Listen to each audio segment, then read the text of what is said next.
coerce victims to fulfill his sexual desires, protect his reputation, and conceal his conduct. Sean Combs led and participated in a racketeering conspiracy that used the business empire he controlled. Je préfère vous prévenir, les gars. Il y aura sûrement des basketteurs qui vont sortir. Comme un certain. Mais les gars, je capte quand je dis ça, wesh. Donc, il a pas vendu son âme, frère. Je capte quand je dis ça, les gars. C'est du entertainment ici pour vous faire rire. Carry out criminal activity, including sex Ne vous inquiétez pas, trafficking, forced labor, la saison NBA va arson, reprendre là. Je vais bribery, recommencer and le cap. obstruction of justice. Yo les amis, j'espère que tout le monde va bien. Aujourd'hui, on se retrouve dans la partie 2 de l'affaire sur le rappeur, producteur et pointeur Diddy pour en gros vous tenir au courant de ce qui s'est passé entre temps. Parce que autant vous dire qu'il s'est passé pas mal de choses assez dramatiques. Au moment où je suis en train de tourner cette vidéo et même quand je l'ai écrite, il venait tout juste de se faire arrêter à New York et placé en détention provisoire pour trafic S. Alors vous allez remarquer que durant cette vidéo, il y a certains mots qui seront mutés histoire de pas me faire bloquer par YouTube. Alors pour ceux qui l'avaient pas vu, j'avais déjà fait une énorme vidéo sur toute l'affaire de Diddy, toute son histoire. Et c'est important quand même que vous alliez la voir pour comprendre le contexte et comment est-ce que l'on est arrivé là. Du coup, je vous la mettrai quelque part en haut et puis en description si vous voulez la voir. Et justement, donc dans cette partie 1, je m'étais arrêté au moment où son ex-copine, qui est donc la chanteuse Cassie, qui venait à ce moment-là de porter plainte contre lui. Elle venait enfin... Apparemment, j'ai vu un truc comme quoi... c'est mon pote qui a envoyé dans le groupe WhatsApp. Apparemment, il a peur de manger en prison parce qu'il a peur qu'on l'empoisonne. C'est-à-dire là, depuis qu'il arrive en prison, il ne mange pas. Genre, il a peur qu'on l'empoisonne. C'est pour te dire à quel point... Genre, il y a tellement des gens de l'industrie qui sont dedans, qui veulent pas se faire... Parce qu'en fait, ils voudront quoi, le FBI? Ils voudraient qu'ils balancent pour que ils s'attrapent plus de monde, tu vois. Et le seul moyen pour Diddy de ne pas faire de la prison à vie, parce que si je ne me trompe pas, en France, il n'y a pas de prison à vie. Il n'y a pas de prison à vie en France, non? de parler sur cette Je crois pas qu'il y a la prison à vie en France. Dizaines et dizaines d'années. Mais au Des States, il y a. affaires de harcèlement, des affaires de trafic et plein d'autres choses monstrueuses. Le souci, c'est que quelques temps après qu'elle ait porté plainte contre Diddy, elle a fini par retirer sa plainte et plutôt faire un accord à l'amiable avec Diddy, dont on connaît pas vraiment les détails, vu que c'est confidentiel. Alors bien sûr, on peut spéculer que Diddy lui payé une énorme somme d'argent. Peut-être aussi qu'il Il y a la prison à vie en France. laissé libre de ses propres Ça s'appelle actions, comment? parce que durant des années, elle était bloquée. Et je tiens à préciser tout de suite que voilà, il y aura plein de suppositions dans cette vidéo vu que l'affaire n'est pas encore classée. Et d'ailleurs, au jour auquel je vous parle, Diddy n'est pas encore considéré comme coupable. Même si je vais pas vous mentir, c'est pas les preuves qui manquent. Et justement, dans cette vidéo, on va décrypter tout ça ensemble. Donc suite à cette affaire de Cassie qui a eu lieu en novembre 2023, qu'est-ce qui s'est passé depuis le temps? Comme vous pouvez l'imaginer, il y a tout un élan de personnes qui sont enfin décidées de parler suite à ce que Cassie a fait. Il y a par exemple Lisa Gardner qui est revenue sur une affaire qui date des années 90 pour vous dire. Ah ouais, le gars avait déjà commencé à l'époque. En fait, perpétuité. Mais perpétuité, ça veut dire quoi? Moi, je pensais que ça veut dire que tu prends 25 ans, je sais pas quoi.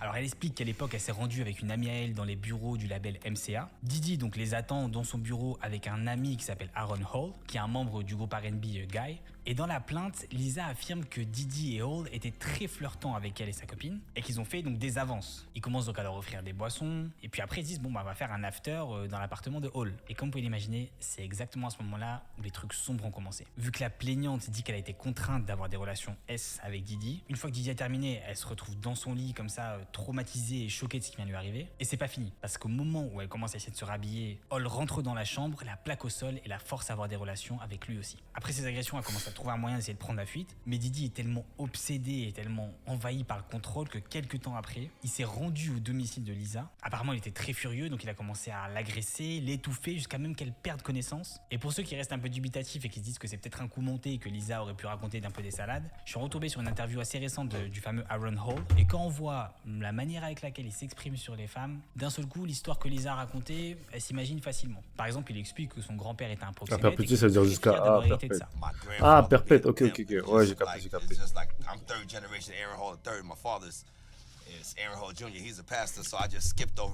Et la dernière fois, je regardais une interview d'un mec qui disait que, en fait, quand t'arrives à un certain... genre, on lui disait, tu veux gagner combien d'argent dans ta vie? Il a dit, ouais, moi, 10 millions, ça me suffit. Genre, je veux avoir 10 millions, ça me suffit. Après, il lui dit, pourquoi tu veux pas être billionnaire et tout? Il a dit non. En fait, il expliquait que quand tu commences à avoir trop d'argent, quand tu commences à d'avoir trop d'argent, tu es toujours à la recherche de nouvelles saveurs, nouveaux plaisirs. Genre, donc tu deviens fou. Genre, si tu remarques bien, tous ceux qui ont énormément d'argent, genre surtout dans ce monde-là, là, ils font tous des trucs de mecs perchés, genre. Ils font tous des dingueries. Donc c'est dire que ces mecs-là, en fait, ils sont toujours Diddy et tout, ils sont toujours à la recherche de nouvelles. Genre, en fait, ils ont tellement tout goûté. Genre, c'est comme par exemple, je vous le souhaite à tous. Euh, genre, je sais pas, par exemple, quand t'es petit, quand tu vas acheter, tu vois, tu vas acheter un grec, tu vas manger un grec, ou quoi que ce soit, genre, quand t'es petit, enfin, moi, personnellement, j'ai grandi comment, quand on était petit, on n'avait pas trop d'argent pour s'acheter des grecs et tout, on a acheté des grecs, on se partageait à deux, à trois, tu vois, t'avais cette saveur-là tu vois, quand tu mangeais un grec, c'était spécial, parce qu'en fait, t'avais pas l'habitude de manger des kebabs, tu vois, donc quand tu mangeais un kebab, c'était une dinguerie, tu vois. Mais là, alors d'aujourd'hui, gros, manger un kebab, c'est rien pour moi, tu vois, parce que, ouais, je peux en manger tous les jours si je veux, donc c'est rien, tu vois. Donc c'est pareil avec eux. En fait, ils ont tellement d'argent que ces mecs-là, ils arrivent à un moment où ils sont fous, ils sont tout le temps à la recherche de nouvelles sensations, de nouvelles trucs. Et ils en arrivent à faire des dingueries de fous malades. Comme ça, en fait, ça me choque même pas l'histoire de Diddy, genre. Genre, c'est pas normal, mais genre, ça me choque pas. Et c'est pas la seule femme qui a eu le courage de parler et d'exposer Didi. Vu qu'en 80, En plus, surtout, ces mecs-là, ils pensent que, vu ils ont blas le bif, ils pensent qu'il n'y a aucune meuf qui doit les refuser. Ils sont malades. Ils sont matrixés. Donc, quand une meuf leur dit non, ils sont malades. Ils sont malades. Joy Dickerson Neal est encore une étudiante à l'université de Syracuse et elle déclare qu'elle a commencé à avoir des dîners un peu à contre-cœur avec Didi à New York. Il a commencé aussi à lui offrir un peu des cadeaux. Elle a également accusé Didi de l'avoir agressé et d'avoir enregistré ses différentes agressions pour par la suite partager ses vidéos avec d'autres personnes. Donc elle déclare, je cite, je suis très reconnaissante du courage des autres femmes qui se sont manifestées. Pendant 32 ans, les seules personnes à qui j'ai pu me confier étaient mes amis proches et mes thérapeutes. J'ai l'impression que l'obscurité a été... En fait, en Bon, plus, si vous avez surtout vu- les meufs, elles vont pas aller se plaindre parce qu'elles se disent ouais, il a trop de pouvoir. C'est pour ça qu'en fait, à l'heure d'aujourd'hui, il y a plein de meufs qui sortent du silence, je pense, parce que à l'époque, elles se disent ouais, ça sert à rien que j'attaque P. Diddy. Il a trop de pouvoir, même si je vais le dire, personne va me croire, tout le monde dirait que je vais chercher de l'argent.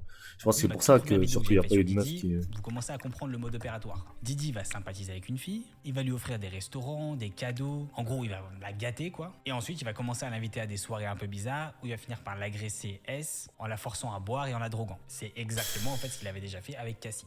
Mais du coup, qu'est-ce qu'a répondu Didi à toutes ces accusations récentes là? Bah, dans un premier temps, son porte-parole, il a complètement nié les allégations en disant que voilà, c'était pas crédible, que les gens étaient en train de créer un coup monté contre lui parce que justement, il voulait récupérer son argent, puis c'est un mec très médiatisé. Et Didi a aussi ajouté, je cite, trop c'est trop. Ces 2 dernières semaines, j'ai assisté au silence et aux tentatives d'assassinat de mon personnage, de destruction de ma réputation et de mon héritage. Des allégations écœurantes ont été formulées à mon encontre par des personnes à la recherche d'un gain rapide. Permettez-moi d'être tout à fait clair. Je n'ai jamais fait aucune des choses horribles que l'on prétend. Je me battrai pour mon nom, ma famille et la vérité. Alors évidemment, ça va toujours être de cette manière-là que l'affaire va être tournée par la défense de Didi. Vu que je vous rappelle que Didi est quand même multimillionnaire, voire même milliardaire, et vous allez voir que c'est un détail très très important. Parce qu'il y a beaucoup de gens qui comparent cette affaire à celle de R. Kelly. Vous m'avez par exemple pas mal de fois dit sur Instagram. Donc là, la grosse différence, ça va être au niveau de l'argent que Didi va avoir. Et au niveau, par exemple, pas mal de fois dit Si sur les plateformes enlèvent ses sons et ses productions comme ils l'ont fait avec R. Kelly, ça va piquer fort. Instagram. Donc là, la grosse Ouais, mais gros, différence, ça va être... c'est pas le même pouvoir, mon pote.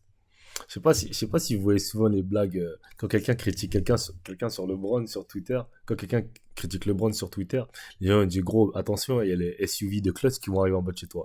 Mais gros, vous blaguez avec ça, mais c'est pas des lol hein. Les bails de SUV et tout, gros, c'est pas des lol. À ce monde-là là, je sais pas si vous avez vu une fois Carmelo Anthony a raconté une histoire comme quoi quand il arrive à NBA gros euh, le GM à l'époque d'Adam Silver, il a dit ouais, on connaît toutes tes conneries, toutes tes gangs et tous tes trucs de gang et tout, c'est mieux t'arrêtes tout de suite. Genre, et là, il expliquait que, Carl Anthony, c'est là qu'il expliquait que à ce moment-là, il savait que la NBA travaille avec le FBI. Parce que la NBA, ils ont une image à protéger aussi. Gros, la NBA travaille avec la FBI. C'est pas des lol, hein. Parce que, gros, quand on te donne des millions, gars, c'est pas, niveau tu peux de pas faire l'argent n'importe que quoi. Didi va avoir et au niveau de son niveau de pouvoir et d'influence qui est un peu différent de celui de Kelly. Mais bon, je m'avance un peu trop, on verra ça tout à l'heure, vous inquiétez pas. Bon, puis Mais il a bien fallu sûr, Didi, attendre c'est le pire début que de cette Kelly, année, mais donc mille en fois. février notamment pour avoir la suite, parce qu'il y a une autre affaire qui a explosé. Cette fois-ci, c'est pas une femme, mais un homme assez proche d'ailleurs de Didi, vu que c'est l'un de ses associés en business, qui s'appelle Rodney Jones aka Lil Rod, qui a fait des sacrées accusations. Je peux vous dire les amis qu'il est pas les mains mortes. Vu que déjà, il a dit que Didi avait l'habitude de droguer très souvent son personnel et ses amis, de brandir des armes illégales et d'avoir des relations S forcées avec des hommes, des femmes et même des M. Et supposément, il aurait C'est même un forcé donc Lil Rod à avoir aussi des relations S avec une prostituée. Et bien sûr, parce que sinon, vous imaginez bien, ça serait trop facile, il a donné l'ordre à Lil Rod d'apparemment filmer tout ça. Donc il y a des Oh heures là et des là. heures de vidéos, de preuves en fait, que ça a été fait. Voilà. Donc juste ça, comme un lundi quoi. Évidemment, Il comme est d'habitude, cooked. la De défense toute façon, il de est Diddy cooked. a dit, je cite, l'action en justice de Rodney Jones est une pure fiction, une tentative éhontée de créer un tapage médiatique et d'obtenir un règlement rapide. Bon, sauf que cette fois-ci, les accusations n'ont pas été prises à la légère. Vu que les autorités fédérales ont enfin pu prendre les actions nécessaires en avril, et quand je parle d'actions nécessaires, je parle surtout d'un énorme raid, donc une intervention avec une équipe spécialisée dans toutes les maisons de Diddy, que ce soit ses maisons à Miami ou celles à Los Angeles par exemple. Alors bien sûr, vu qu'on est aux États-Unis, tout était capturé en images. Pendant que je parle, vous verrez les images du raid et comme vous pouvez voir, c'est quand même assez impressionnant. On voit toute Dingue, l'équipe wesh. intervenir et ils sont pas les mains mortes et surtout ils ont carrément tout fouillé. Ils ont ouvert les coffres, ils ont fouillé les disques durs, les différents placards, etc. Et juste Ouais, un il mois est plus cook. tard, il y a une vidéo qui est Des sortie, M, même moi, j'ai pas que vous compris allez des sûrement M. voir aussi. Alors j'ai pas vraiment Des pouvoir mineurs, rentrer en des détail mineurs, je à crois. cause de la gravité des faits, donc ça sera un peu flouté. Mais en gros dans cette vidéo, on voit l'ex-copine de Diddy, donc Cassie, qui essaie de prendre la fuite de l'hôtel dans lequel elle est. Et on voit Diddy arriver avec ses serviettes de bain, la prendre, la ramener au sol, la tabasser et la traîner jusqu'à la chambre d'hôtel. Donc ça devrait vous rappeler normalement la petite histoire de Lisa dans les années 90. Alors suite à ça, Diddy a quand même fini par faire une vidéo d'excuses. Et je mets des guillemets quand j'ai vidéo d'excuses, parce que vous allez voir qu'il nous laisse quand même sur notre faim. Alors, les mots d'excuses sont là, ça je remets pas en question, mais son intention et son envie de s'excuser, très clairement on la sent pas. Genre le mec nous a fait une prestation digne des acteurs de Plus belle la vie. Donc, je vous laisse voir. C'est comme quand vous vous rappelez quand bon, c'est pas un truc qu'on doit rigoler, mais vous vous rappelez quand Kobalade il avait fait une vidéo sur les homophobes et Kobalade il avait fait une vidéo sur les homophobes et il s'était excusé et tout. Et cette vidéo elle m'a tué et genre elle était tellement pas sincère. Et Kobalade c'est vraiment un personnage de ouf. Il a fait une vidéo, il dit ouais je m'excuse. Après, en plus, elle se voit, sa DA, elle était éclatée. Il a écrit un texte sur Snap, avec que des fautes d'autographe et tout. Et c'était n'importe quoi. behavior on that video is inexcusable. I take full responsibility for my actions in that video. Disgusted. I was disgusted then when I did it, I'm disgusted now. Évidemment, les gens sont pas bêtes, hein, donc quand la vidéo. Il a réalisé son texte 2 minutes. Gros, jusqu'à cette vidéo-là, franchement, par exemple, des gens. je suis obligé d'aller la voir. Je suis obligé. I'm sorry, guys. I'm sorry.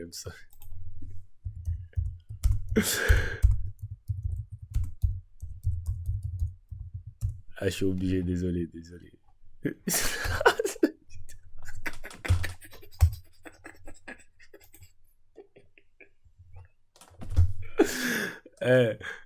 Qu'est-ce que tu dirais à des parents qui viennent de mettre à la porte leurs enfants parce qu'il est homo? Déjà, comment tu peux... Comment... Je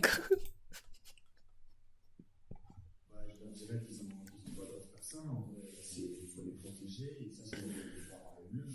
Et pour ceux qui font ça, heureusement qu'il y a des associations d'ailleurs qui les aident, qui trouvent à l'abri, à toi, loger. C'est comme la capture. Je vais la partager, je vais montrer que les gars, tuer son fils.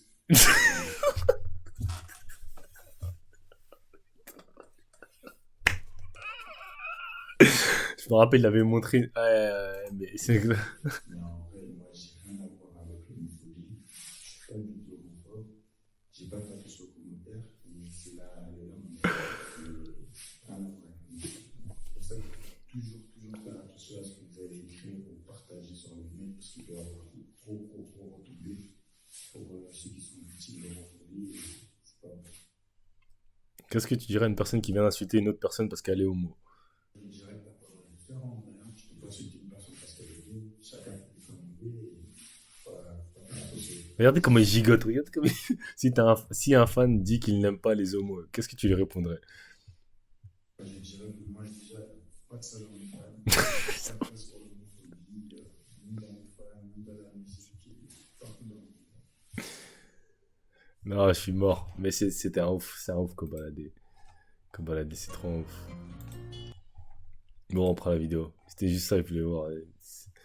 C'est un ouf Koba. C'est une période sombre pour toi. Attends, mais imagine ce que c'était pour elle. Réponse typique d'un agresseur. De plus, on te voit lire les lignes de ton script. C'est pas des excuses, on n'a rien ressenti. C'était tellement vide et sans émotion. Tu t'excuses à qui? Le fait que tu t'es pris en flagrant délit d'avoir nié? Tu t'excuses auprès de ton public? Exactement. Parce que tu t'es pas excusé auprès de Cassie une seule fois durant cette vidéo. De Sauf que ouf, cette il vidéo, a les bien amis, partagé pour c'était vanner, la de fois ouf. trop. Et Diddy va donc en payer les conséquences très chères. Freak offs.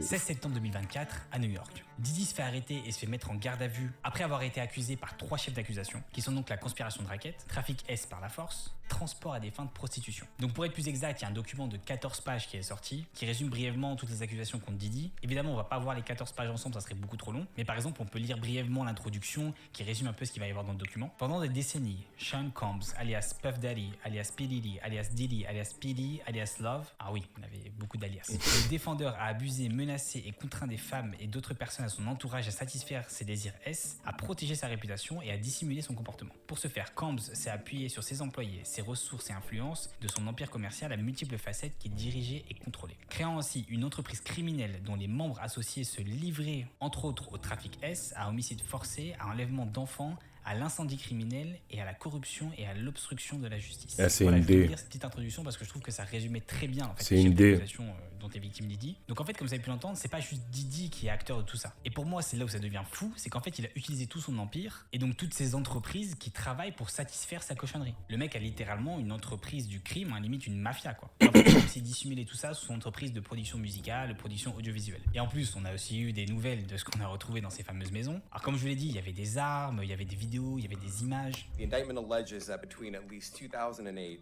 and the present, Combs abused, threatened, and coerced victims to fulfill his sexual desires, protect his reputation, and conceal his conduct. As alleged in the indictment, to carry out this conduct, Sean Combs led and participated in a racketeering conspiracy that used the business empire he controlled to carry out criminal activity, including sex trafficking, forced labor, kidnapping, arson, bribery, and the obstruction of justice. Et pour vous remettre en contexte, Diddy était connu pour les fameuses white parties, où tout le gratin hollywoodien, les Vous pensez que c'est à ces fêtes-là que s'est passé des dingueries ou pas? Parce que si c'est à ces fêtes-là, il y avait les LeBron, il y avait tout, hein, il y avait tout le monde. Hein.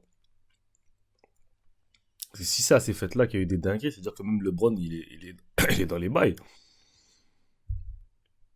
hommes d'affaires, les politiciens, tout le monde va être invité. Après, je Tout le pense monde pas va que bien, les, quoi. je pense En pas gros, que les, c'est je un pense peu pas que les the sportifs place ils to be soient. pour networker. Sauf qu'il y a beaucoup de personnes de l'industrie musicale, comme par exemple Usher ou Justin Bieber, qui avouent avoir été invités à ces fameux afters de la White Parties. Et donc, Ok. justement, comme vous avez pu l'entendre, ces fameux afters sont appelés des freak-offs, qui peut avoir plusieurs significations. Dans l'argot américain, en fait, freak-off, c'est un mélange entre freak-out et take-off. Donc un mélange entre panique et vouloir s'enfuir, ce qui au final résume plutôt bien le cas des victimes de Diddy. Un freak-off, ça peut être aussi un monstre de foire ou alors un fou furieux. Prenez la traduction que vous voulez, dans tous les cas, c'est pas clean. Alors il y a eu un élément intéressant quand même et assez drôle qu'ils ont trouvé dans les perquisitions de la maison de Diddy, c'est quand même 1000 bouteilles de lubrifiant pour bébé. Bon, j'ai même pas envie de savoir à quoi ça lui servait exactement. Et il y a une personne qui vit en fait un peu une histoire d'amour et de haine avec Diddy depuis 20 ans, qui a réagi quand il a vu ça. Je parle bien sûr de 50 Cent, qui a répondu sur les réseaux en postant cette photo. Ici, je suis en bonne compagnie avec Drew Barrymore. Et perso, j'ai pas 1000 bouteilles de lubrifiant à la maison. Voilà, petit pic de 50. C'est un comme baiser, on se lui. dit. D'ailleurs, en parlant de 50, il a décidé de complètement détruire Diddy avec son prochain reportage qui va sortir. Enfin, plutôt un documentaire qui sera sur Netflix, qui va appeler Diddy Do It, donc en français, Diddy le fait. Donc, Oh autant vous là dire qu'il y a là. encore pas mal de choses qui vont Ah, il est mort. Alors évidemment, il y a plein de questions qu'on peut se poser sur cette affaire et sur toutes ces trouvailles. Déjà, moi, la question que je me suis posée, c'est pourquoi est-ce que ça a pris autant de temps? Je veux dire, quand on regarde l'affaire de Cassie, quand elle est apparue en novembre dernier, et c'est 6 mois plus tard qu'il a fini par être en garde à vue. Donc pourquoi est-ce que En fait, vous savez pourquoi ça prend archi du temps? Le FBI, quand ils enquêtent, en fait, le FBI, une fois qu'ils t'attrapent, c'est fini, frère. Une fois qu'ils t'attrapent, ça y est, frère, ils ont déjà fait leur enquête, C'est pareil, c'est la police, pareil, pour les trafiquants de drogue quand ils viennent chez toi. C'est fini, ils ont déjà fait leur enquête pendant des années. Des fois, ils te laissent pendant des années. Ou des fois, c'est même pas ça. Des fois, ça se trouve, Didi, je sais pas, il paye les keufs, je sais pas, il peut avoir plein de suppositions, tu vois. Mais maintenant, une fois qu'ils sont venus t'attraper, ils ont dit qu'on a toutes les preuves, ça y est, c'est fini, frère. Là, il y a aucun échappatoire, frère. Il a essayé de faire ce qu'on appelle au state bail. Bail, je sais pas comment on dit ça en français, mais en gros, tu payes une certaine somme et tu peux sortir jusqu'à ton jugement. 50 millions, ils ont refusé, frère. Il est mort, gros, c'est mort. pas arrivé plus tôt parce que ça fait déjà un an qu'on en parle. En fait, d'après mes recherches, je me suis rendu compte que déjà de 1, la justice américaine peut être un peu lente. En plus de ça, les amis, c'est pas une affaire classique. Là, c'est ce qu'on appelle une high profile case, c'est-à-dire une affaire médiatisée d'une célébrité. Donc la justice peut pas genre rusher le truc, aller très vite et prendre le risque de se tromper sur quelque chose. Ou encore pire. Comme l'affaire de Young Thug. Donc évidemment, elle va prendre son temps. Et vous allez voir que j'ai récolté pas mal d'informations de certains avocats qui ont donné leur avis, qui disent d'ailleurs que l'affaire risque de durer jusqu'en 2026, mais bon, j'y reviendrai juste après. Donc en plus de ça, faut pas oublier que le gars avait quand même dénié d'énormes propriétés avec des fois même plusieurs maisons sur la même propriété qui font des centaines de mètres carrés. Donc forcément, ça prend du temps d'aller fouiller tout ça, sans parler toutes les parcelles de terrain qu'il va avoir parce qu'il est tellement fou qu'il a pu cacher des trucs sous ses terrains. Donc c'est pour ça que les autorités ont mis autant de temps en fait à récolter toutes les preuves nécessaires. Et du coup, comment est-ce que la défense de Didi a réagi cette fois-ci? Là, c'est sûr que l'avocat il a plus trop d'arguments. Je veux dire, là, il peut pas nous mentir. He didn't do these things. This was a 10-year relationship. There's no coercion, there's no crime. There's basically just, someone who brought a civil case. Ok, j'ai encore parlé trop vite. Donc malgré tout ça, Après, l'avocat nous normal, dit il va que pas Didi dire qu'il est- plaidé il va pas dire qu'il est n'a coupable. absolument rien fait, et qu'en plus, il a fait un sacré effort, vu qu'il s'est déplacé à New York quand même, vu que l'affaire est jugée à New York. Et qu'en plus, voilà, c'est les trucs habituels par lesquels il est accusé, donc racket, trafic S, donc il va finir par s'en sortir. Ok, donc du coup, c'est quoi le fameux plan d'action de cet avocat? Et ben il nous a concocté un petit bail package, on appelle ça. Donc un bail package, ça va être l'ensemble des actions ou éléments que la défense va mettre en place pour fournir comme une espèce de caution pour la sortie de Didi. Voilà, Et donc, caution, dans ce la bail caution. package, qu'est-ce qu'on va avoir? Premièrement, une caution de 50 millions de dollars, donc co-signée par Didi et quelques membres de sa famille. La remise de son passeport pour qu'il évite de sortir du pays. La détention à domicile, qui, bon, vu la taille de ses maisons et de ses parcelles de terrain, c'est comme si le mec était dans un village. Un dépistage hebdomadaire pour les drogues. Et un registre des visiteurs à remettre tous les soirs. Donc là, on peut se dire, la défense de Didi, elle a fait quand même une sacrée offre. Donc la question, c'est est-ce que le juge va accepter ça? Bon, bah non. Le juge qui est responsable de l'affaire de Didi, qui s'appelle Andrew Carter, a déclaré que le parquet fournissait pas l'assurance nécessaire pour que Didi revienne au tribunal. Il a dit, je cite, « Ma plus grande préoccupation concerne le risque d'obstruction à la justice et le risque de manipulation de témoins. » Donc l'avocat a dit, ok, nous on va faire un effort supplémentaire. Ce qu'on va faire, c'est qu'on va mettre zéro accès au téléphone et zéro accès à Internet à Didi. Comme ça, il manipule personne. Parce que c'est ce que dit le juge. En fait, il a peur que Didi prenne la fuite, qu'il vienne jamais au tribunal et qu'en plus, il manipule des gens, il manipule Ouais, des preuves. ils mettent des coups de Évidemment, pression, le juge n'est etc. pas né de la dernière pluie, donc il a très clairement dit que voilà, c'était pas suffisant pour permettre de s'acquitter des différentes charges. Là, ça devient chaud pour Didi. Donc concrètement, qu'est-ce qui va se passer après? Donc comme je vous ai dit, je me suis renseigné, j'ai regardé pas mal d'avis d'avocats justement qui ont parlé sur cette affaire. Et justement, ce qui est intéressant, c'est qu'ils ont donné leur avis et des prédictions sur ce qui risque d'arriver. Donc voilà, juste pour vous dire que c'est pas moi qui ai fait ces prédictions, je suis pas du tout un expert en droit américain. Bon, déjà, le premier élément que les avocats décrivent dans cette affaire, c'est qu'il se peut que l'affaire dure encore pendant 1 an, voire 1 an et demi. Ouais, ça va durer encore longtemps. Mais vers déjà, 2026. Pourquoi l'affaire de ça Young Thug, ça date depuis quand, là, le truc de Young Thug? De YSL, là, ça date depuis l'année dernière, déjà. Donc, Affaire importante, il faut que ça aille vite. Il y a donc du monde dessus, ils sont censés aller plus vite que ça, non? Alors oui, il va y avoir du monde qui va travailler dessus, mais l'affaire est tellement complexe. Je vous rappelle, elle dure quand même depuis 20 ans, donc il y a beaucoup de preuves, il y a beaucoup d'éléments, il y a beaucoup de victimes. t'imagines, 20 ans de preuves. Hurdles for a defense attorney in a criminal case is to contest what was seized during a search warrant. So if evidence is inculpatory or against Mr. Combs and it came from the search warrant, that's very powerful evidence. Sachant que c'est pas terminé parce que il se peut qu'il y ait d'autres victimes qui commencent à parler au fur et à mesure des mois. On l'a vu, c'est ce qui arrive avec Cassie juste avant. Donc ça se peut que ça retarde encore plus le jugement. Et comme je vous l'ai dit, c'est une affaire médiatisée. Donc la pression que vont recevoir les gens qui travaillent sur cette affaire, elle est juste énorme. Donc pareil, ils ont pas envie de faire d'erreur. This probably won't head to trial until maybe end of next year, possibly in 2026. There's probably going to be an enormous amount of discovery. You're going to have motions. Ensuite, il y a pas mal de gens qui comparent cette affaire à celle de R. Kelly. Alors oui, c'est vrai, il y a plein d'éléments de ressemblance, mais je pense que la grosse différence, comme je vous ai dit, c'est à la fois le pouvoir financier et le pouvoir politique, et même l'influence pas en pareil. général de justement Didi. Parce que Didi est quand même pote avec pas mal de gens en dehors de la musique et du Ouais. divertissement. Je pense par exemple à des politiciens ou à des hommes d'affaires assez influents. Donc c'est pour ça que pour moi, c'est même une affaire qui a plus d'ampleur que celle de R. Kelly. Pour moi, on pourrait même la comparer à une affaire d'un politicien corrompu ou alors par exemple d'une fraude d'un homme d'affaires multimillionnaire. Et alors en termes de jugement, il y a différents avis. Il y a des avocats qui disent que s'il plaide coupable, il pourra prendre entre guillemets que 10 ans. Il y en a d'autres qui disent qu'il risque directement de prendre 20 à 30 ans. On a vu donc par exemple le cas de R. Kelly qui a pris au début 30 ans, puis finalement qui a fait un appel et qui a fini à 20 ans. Donc voilà, c'est un peu compliqué de prédire ce qui va se R. passer. Kelly, il a pris Sachant que 20 là, ans. il va pas aller dans une prison classique. C'est souvent des prisons à très haute surveillance, comme celle Comment de ils vont R. Kelly, guetter qui est, 15 ans par de exemple, vidéo, dans la de même ouf. prison que l'homme d'affaires Bonne Bernard question. Madoff, qui avait fait une fraude et une pyramide de Ponzi de malade. Et qui Après, est mort finalement dans après sa c'est des équipes, ils sont... Je pense sur cette affaire, il y a une équipe de je sais pas combien de personnes qui vont travailler, tu vois. Après, ça m'étonnerait que c'est des vidéos je pense que ça doit être des vidéos assez courtes ou frère, mais ces freak-off là, je sais pas. en 2021 parce qu'elle avait pris 150 ans de prison. Donc voilà les amis, j'essaie de récolter un maximum d'informations et vous distiller, vous décrypter un peu tout ça. Comme je vous l'ai dit, c'est pas une affaire facile, elle va peut-être continuer, donc il y aura sûrement une partie 3. Aussi comme je vous l'ai dit, je fais cette vidéo entre le 18 et le 19 septembre, donc peut-être que d'ici là, quand vous la verrez, il y aura d'autres éléments On qui est le sont 25. sortis. Quoi qu'il en soit, pour rester au courant de cette affaire, vous savez ce qu'il faut faire, abonnez-vous, venez me suivre sur Insta, c'est @JenoMusic. Et moi je vous laisse avec cette vidéo, le jour où un cartel mexicain a rendu la chaîne de 50 Cent. En attendant, les